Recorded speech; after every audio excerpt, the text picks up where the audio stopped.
మత్తయి రాసిన సువార్త 5వ అధ్యాయము 8వ వచనము, హృదయ శుద్ధి గలవారు ధన్యులు, వారు దేవుని చూచెదరు.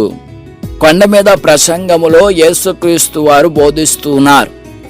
అక్కడ వచ్చిన వారందరితో చెప్తూ ఉన్నారు, హృదయ శుద్ధి గలవారు ధన్యులు, వారు దేవుణ్ణి చూచెదరు అని చెబుతూ ఉన్నారు యేసుక్రీస్తు వారు. మరి ఈ దినము కూడా మరి ఆ వాక్యానికి విలువ ఉన్నది. ఆ వాక్యాన్ని వింటూ ఉన్న మనము కూడా హృదయ శుద్ధి కలిగి జీవించాలని తెలుసుకుందాం.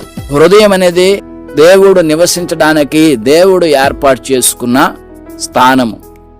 ప్రియులారా, గుడి గోడల్లో లేడు దేవుడు, గుండె గుడిలో ఉన్నాడో చూడు అనే ఒక మాట ఉన్నది.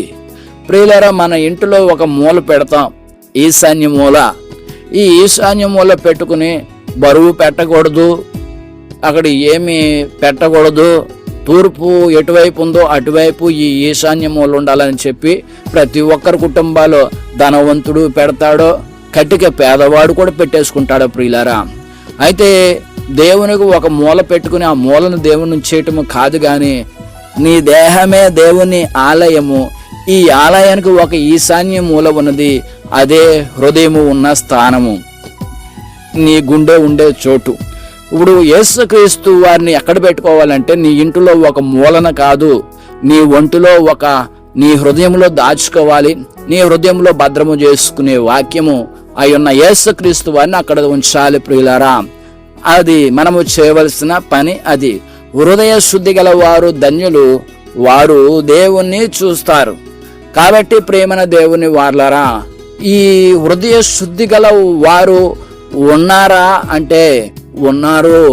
వారు దేవుణ్ణి చూస్తారా అంటే ఈ శరీరముతో ఉన్నంత కాలము ప్రియులారా, మరి దేవుణ్ణి ఏ మానవుడు చూడలేడు. దేవుణ్ణి ఏ మానవుడు చూడలేడు. ఈ దేహమునకు దేవునికి మధ్యన ఒక అగాధం ఏర్పడింది.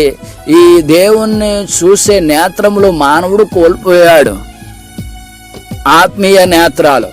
ఈ ఆత్మీయ నేత్రాలు ఎప్పుడు వస్తాయి అంటే మానవుడు ఈ దేహము నుంచి తప్పుకున్న తర్వాత ఆత్మ తాను దయచేస్తున్న దేవుని చింతకు చేరినప్పుడు ఆ దయచేసిన దేవుణ్ణి కనులారా ముఖాంతరము ప్రభువుని దేవుణ్ణి చూడగలదు.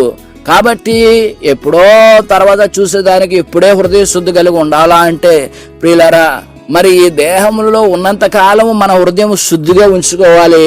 దేహం నుంచి వెళ్ళిన తర్వాత దేవుణ్ణి చూడటానికి అవకాశం ఉంటుంది.